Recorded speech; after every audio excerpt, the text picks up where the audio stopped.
Okay. Oh, let me turn on our sound here. All right. Oh, everybody, you can gather around for our artist talk. Come on over. Push through the crowd. Hello, everybody. Welcome to the Gateway Regional Arts Center here in Mount Sterling. We're so excited to be showing this, one of the best exhibits I've ever seen here. I mean, this is really, really, really beautiful. Inner Fabric, and we're going to be talking to our artist here today. So I would like to welcome Christine Huskisson. Come on up. Thank you. Thanks, Jordan. Yeah. So Christine, welcome. Thank you very much. We have just been anticipating this. I didn't know quite how grand some of your pieces would be, but it's so amazing. And I'm going to have you tell us about, especially this piece, but several of your pieces. Okay. But just first of all, tell us about who you are and what is your aesthetic? I mean, I could take some ideas from what I see, but I want to hear it from you. From me? Yeah. Okay. I am actually, I guess, first and foremost, a painter, right? Now, after many years, I've done lots of things in the arts, as all of you know, most of you know me here. Probably the longest running was Undermain, the magazine Undermain. I've done that for quite some time as editor, writer, publisher, co-founded with Tom Martin and Art Sheckett. And we just recently sort of put that to bed in 2022, and I was able to really focus on this full time. So that's been a great thing for me. As far as my aesthetic goes, I would have to say that it is, first of all, big. Right? You know that, you love that. Yeah. But more than anything, color really plays into my work. I like to use color in a very expressive way, and I think that might stem from romanticism, without a doubt. Using color to evoke a certain emotion is especially evident in the portraits that you see behind you. And the other thing I hope you see is that my aesthetic is changing and growing toward the larger bodies, which are becoming more sculptural, less ephemeral, if you will, and holding a little bit more weight, and that's really important to me. So I'm kind of trying to grow my aesthetic as I move through this. Yeah. Well, I also love color. I don't know if you could tell from my jacket. I like it a little bit. Yeah. Christine, we have to address I don't want to say the elephant in the room, but it is the size of an elephant, really.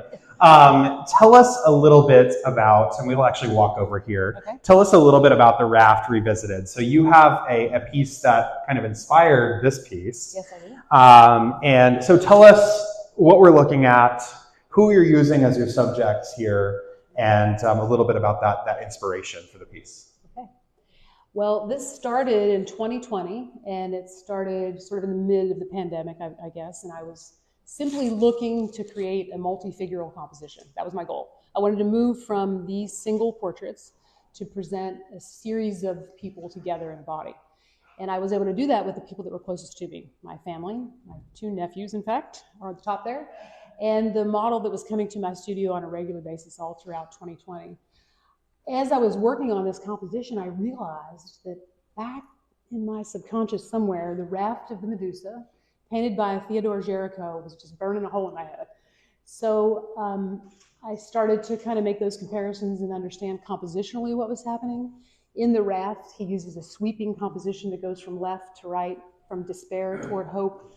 And I tried to do something a little different on this piece. I'm trying to focus the viewer, if you will, with a more inward focus. If you see the arms kind of move you from figure to figure and keeping you sort of centered. Yeah. Just a different kind of confinement. The confinement that was on the Raft itself was quite ugly. I don't know that that's what's happening here. This is more contemplative, I hope. I'm not sure how many people know about the Raft of Medusa. Maybe raise your hand. Anybody that knows of the piece? 1819 it was painted, and it was a significant piece because it was a high narrative work of art. And I found out later, after this was almost finished, Géricault opted to eliminate the one woman that was on that raft, and that really started to intrigue me. So I started to look a little bit more into that. Yeah. Yeah. Well, I mean, It's brilliant, isn't it? I mean, just the sheer size. Yeah, I think it deserves its own round of applause. Not to say that any of your other work isn't, and we're actually going to talk about some of the other pieces, but I just think that the detail, and there's so many things that you've inculcated into the painting that everybody, I encourage you to come read this when we finish and read a little more about the inspiration and look at the photo. It's really interesting. So I want to talk a little bit over here. We'll shift over here. Your lab series. Now this is very interesting, and I don't want to give it away. I want you to tell us. Somebody wanted these and they didn't get them. We got them first. So tell us a little bit about this and how you created these. Very interesting process. Okay. You would be referencing Fable at the Lexington Art League. She came to my studio and these were just in the works. Yeah. And she really wanted to hang the show that you in fact chose, Sinclair. Sinclair Marie, the curator here at the Gateway Regional Arts Center, is largely responsible for the works that are in the show. And these works are directly related to 2 visits that I took to the cadaver lab at the University of Kentucky. And I did it, again, largely to teach myself more about anatomy. And I feel like coming away from it, what I've painted is a very romanticized version of what I saw there. It wasn't quite that pretty. But I did learn a lot. I learned a lot about many parts of the anatomy, and know that many of the artists that I admire, including Theodore Géricault, did that very same thing in order to educate themselves. Yeah. We're here at the Gateway Regional Arts Center. We're actually on a mission for looking at the intersections of art and health. And I actually see a lot of interesting ways that art can inspire the health fields and vice versa. So I love that you've kind of interwoven those in your work. So I'd like to open it up for Q&A. Does anybody in the audience have a question for our artist this evening? Yes, ma'am. I do have a question. Could you tell me about like the one that's out and why? Absolutely, absolutely. She's talking about the male figure that's lying at the bottom of the raft, if you will. All of the figures in here are from life. They're, in fact, the figure in the center is the same model, just in different poses. And the figure at the bottom is a male model that has been coming to my studio only recently. And I chose that, I feel like I chose that this was definitely about women and women's roles. And I feel like the role of wife, I mean, maybe they're my roles. Mother, you know, there are always those kinds of connections with the male. I didn't want to necessarily put another male in the figure itself, but I realized that there, again, going back to the woman that was in the original story behind the raft of the Medusa, who was eliminated, was with her lover, and they apparently fell off the raft, and she was able to get back on and he was not. This is an actual story, a recount of it, and I feel like that's potentially his ghost, maybe, or something. Yeah. Beautiful. Yeah. Other questions? Yes.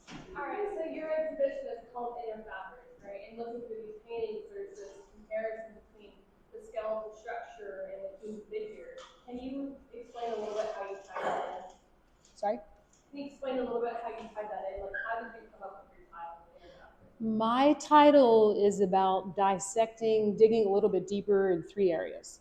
One of them is, I think, the human psyche. I think my portraits started doing that without me really even knowing it. I was able to capture certain things when working quickly in a gestural manner with the right colors. It is also dissecting the human form so that I can understand better when you stand like this and you draw that model. This is your greater trochanter. You probably need to know that. And then I'm also dissecting painting itself. The 2 pieces that are in gray, the 2 figures that are in gray, this one is titled Grisaille. That's actually the sort of the middle section of the painting before it's finished. Many of you may know that. There's a Grisaille is done in black and white, a Brunaille is done in brown and white, and a Verdaille is done in green and white, depending on the ultimate look that you want your painting to have. And once I finished this, it was drawn live with a live model. The entire thing was drawn in one session and then painted. I realized that it was finished, that I'm kind of dissecting. The final thing that I'm dissecting is about narrative. Narrative of this painting. I just thought that you might all ask me, what is this painting about? Do I want to tell you that? I don't think I do. No, honestly, because I don't even know. It's still emerging. You might tell me what you think it's about. That's really fascinating. You know, I was actually just about to say to you, your work is so inspiring to me. And usually when work is inspiring to me, artists will say one of two things. The first one being, I don't know, I just do it. And it just, people like it. Yeah. You, though, I'm interested by what you just said, because you've given us so much depth and so much, there's so much thought behind what you're doing, you know, and that is the other answer I get a lot is, you know, there is a lot of thought, and I'm still thinking, and what you see might be different, you know, so yeah. I really appreciate that.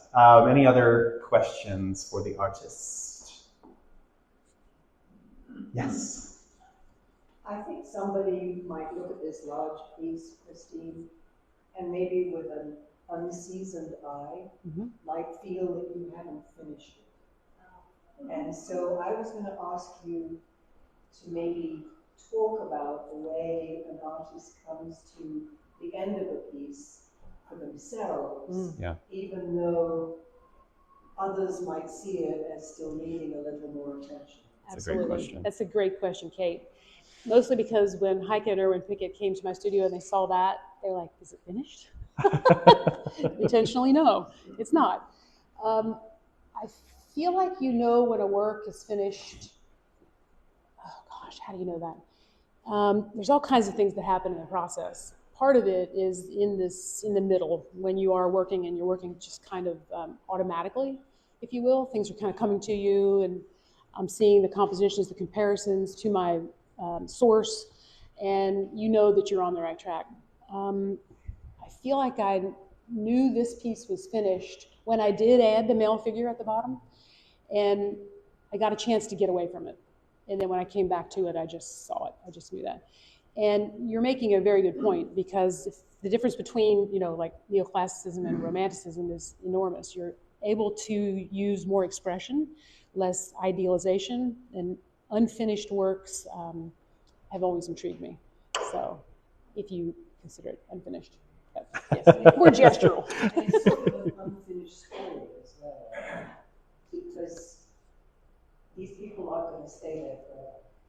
That graft is either going to go somewhere, or, you know. Anyway, it's a very good point. That, yeah, in 200 years, when scholars are looking at the Huskisson papers, they're going to make lots of claims about why the works are unfinished, right?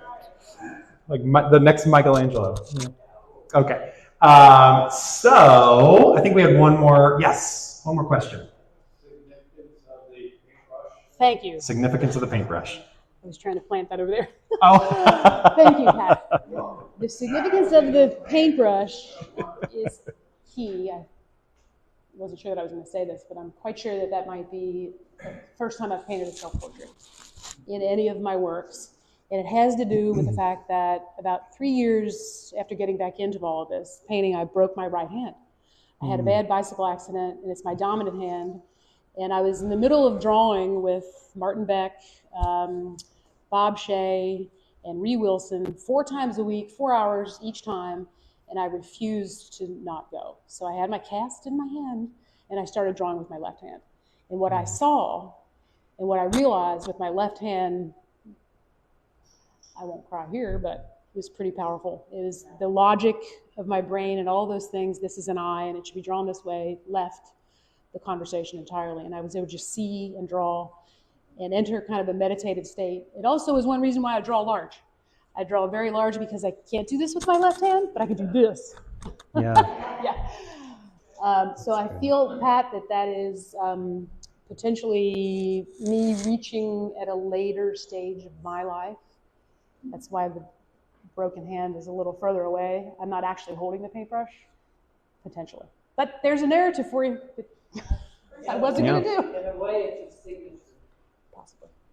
Oh, wow. That's beautiful. Chris, it looks like the brush is being held by the skeletal version of your hand. Yes. The significance of that related to feel like it's still the longing, the reaching, I'm not a young woman, and I still have so much to do.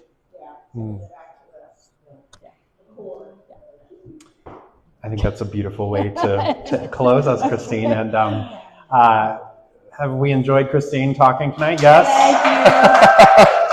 Thank you for coming. So I'm going to use you for a second, Christine, if you've enjoyed it. We have an iPad out in the lobby.